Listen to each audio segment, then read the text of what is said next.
What up, y'all? It's your man, Abuamerican. Look at them gains them haters are hating on. Look at them gains them haters are hating on.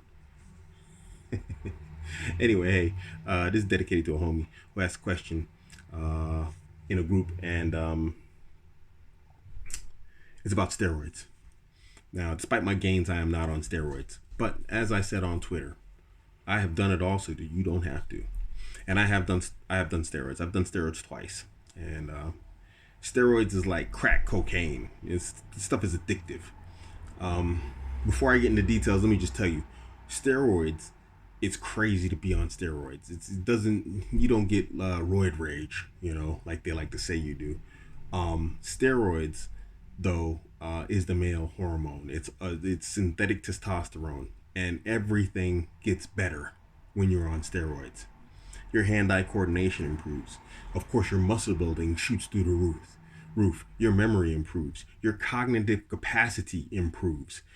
Your endurance, everything about you gets better on steroids, even cognitively.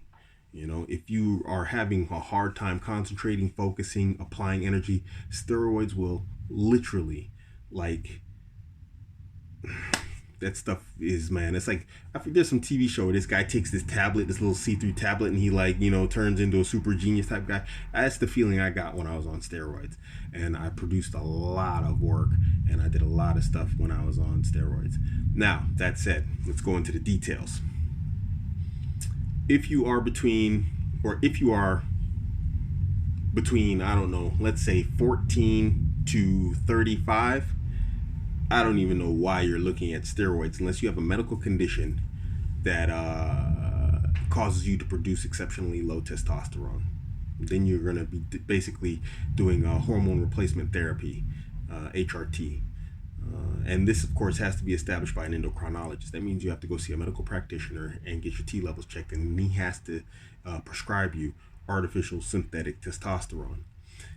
But the average healthy male that is between puberty, whenever that is nowadays, 14 or whatever, up to about your mid 30s, you don't really need to be messing with steroids. The first time I took steroids, I was like 36, 37.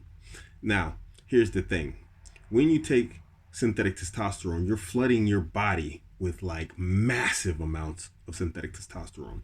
Tens of thousands of amounts, if you will, more than your body naturally produces. And so your body shuts down its natural testosterone production. This is why they say your junk shrinks. It's not your junk, your penis doesn't shrink, but your balls shrink because your balls stop producing testosterone. Now, what synthetic testosterone, aka steroids, also does is causes you to have temporary sterility. If you abuse it, you can end up permanently sterile. Now, maybe to some guys, that's very appealing, especially to the MGTOW guys, who don't want to have kids.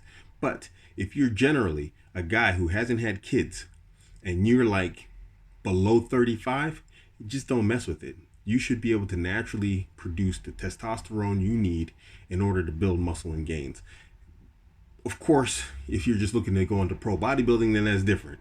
But I'm saying for the average guy, you really don't need it if you're not, like I said, if you're not older than 35, and especially if you don't have kids. If you don't have kids, don't mess with it.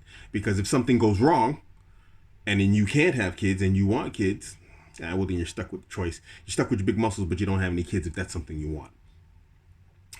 Next, probably equally, if not more important than the steroids themselves, is the PCT.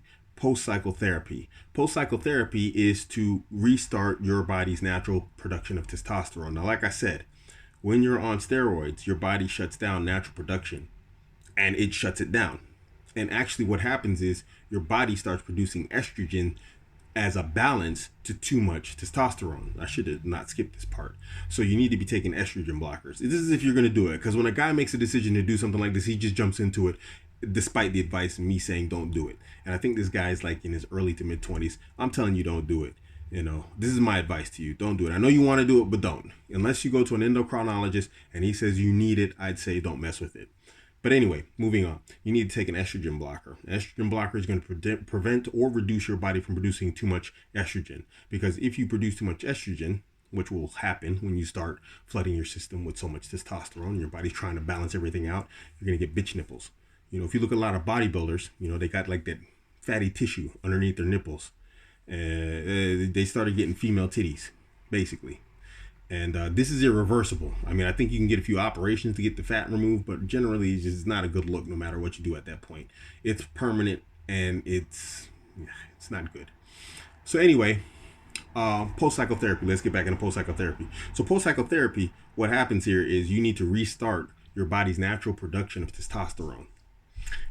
In order to do this, you have to take what I used at the time, and the details are foggy because it's been years ago. And as much as I'd like to do it again, being an African American male with high blood pressure, and this is another thing you need to think about: your ethnicity. We'll get into that later. I took HGH, human globulin something, some crazy stuff. You can Google it, and what that is like it's a synthetic form of what's in the placenta of a woman, during pregnancy, and that restarts your body's testosterone production. Then you also have to take estrogen blockers throughout all that time. Now, during this entire cycle, so we're talking almost an 8-month period here, almost a full 12 months, you have to take liver support because your liver is filtering all this stuff out. And if you don't take it, your liver is going to get jammed up trying to filter all this stuff through the blood and out of your body and whatever else, man. So, it's just really, is it worth it?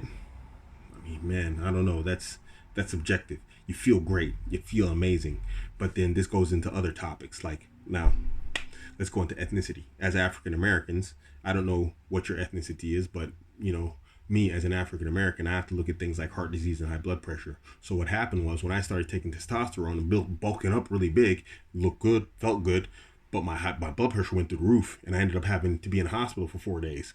And then they gave me like all these special injections and aspirin injections because everything like thins the blood to make my blood pressure lower. 3D, heart scans, and a whole bunch of stuff happened to me. To where it's like, as much as I would like to take it again, it's probably not good that I could probably get away with it, but I wouldn't do it. The pressure on my heart was so great, including the stress of having multiple wives that were stressing me out, every last one of them, that the combination of stress and, what do you call it, psychological / emotional, and then the actual physical stress was so great that the left ventricle in my heart, it tore. And I had these weird pains in my chest. But it wasn't near my heart because your heart doesn't have highly developed pain sensors, if I understood it right from the doctor. He says, so you feel the pain somewhere else, like in your gut or here or there. He's like, and that's what you were feeling. But it was close to my heart. So anyway, one of the valves in my heart is tore and scar tissue developed on it. And so when we were doing the 3D CT scan, you could see that, that valve wouldn't open all the way like the other ones. The other ones would open all the way, and this one would just like open and it wouldn't totally close right. So yeah, I basically I permanently damaged my heart, probably in a life-threatening way in my old age. It's something that'll probably come back to affect me when I get older and the body starts to weaken. I mean, I'm already 46. What are you talking about older? But when everything starts to weaken and get stressed out, then, and starts to get the wear and tear and the mileage on it like a car, then that's probably something that's going to affect me later. Do you want to do that to your body? Probably not. So I'm advising you as a man who I know is in his early to mid 20s not to do it. What's the benefit to you? You need to get some extra muscles. You can do it naturally. I did it naturally. Follow a proper program. See, I went on bodybuilding.com and I'm still using that program from when I was on steroids right now. And I'm not on steroids and my gains have been ridiculous. It's just following a proper workout program, eating right, eating the proper amounts of protein and whatnot, and you'll get the gains you want, man, but you just got to be patient. And that's the problem. A lot of times this issue of steroids is a matter of a lack of patience. We're in a generation of instant gratification. We want it here, we want it now. And some things ain't worth it, man. The price that you're going to pay. If someone said to me, yeah, Abuamerican, if you could go back in time, would you do steroids again? I'd be like, hell yeah, but I do things differently. I do it with 3 less stressful women. But I'd still do it because, again, I still think about man, should I do it? Because like I said, your cognitive ability improves significantly. I'm sweating in here because it's warm and I just came from the gym working on them gains. But when I look at, was it worth it when you balance it out, from the overall, the effects that I have to deal with now, because speaking of, would you go back and do it as a hypothetical? It's a what if? Well, yeah. But from the reality, it really wasn't worth it, the gains that I got in terms of the physical outcomes, and the damage to my, heart valve. So really think about it. I know when a man makes up his mind, he's gonna make up his mind.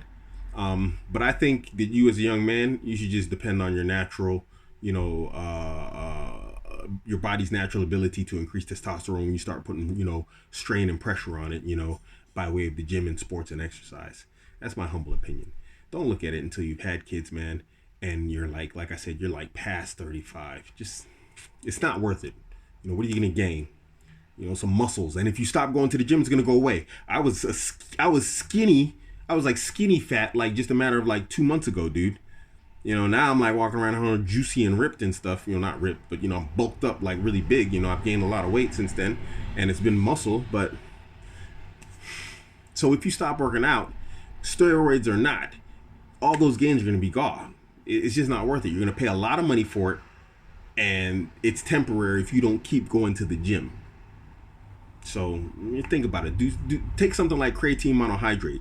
Creatine monohydrate, that's what I'm on. It fills the muscles up with like liquid water, and you bulk up really fast. You size up really quick. Of course, if you stop taking it, that water weight goes away. You're still going to be bigger than before. But if you want like a really big look fast, take creatine monohydrate, man. It's one of the most tried and tested sports enhancement supplements there is. Totally safe. It's the most tested. It was used in the Second World War by the German military. That's how long it's been in use. So there's other routes and other means you can use. I don't think it's necessary to go straight to the testosterone, synthetic testosterone route, unless you're actually dealing with an endocrine problem, man. Anyway, that's my advice to you. This is your man, Abuamerican. You can catch me on Instagram, Twitter, Facebook, BitChute, all at Abuamerican. Don't forget to hit like and subscribe. I'm out.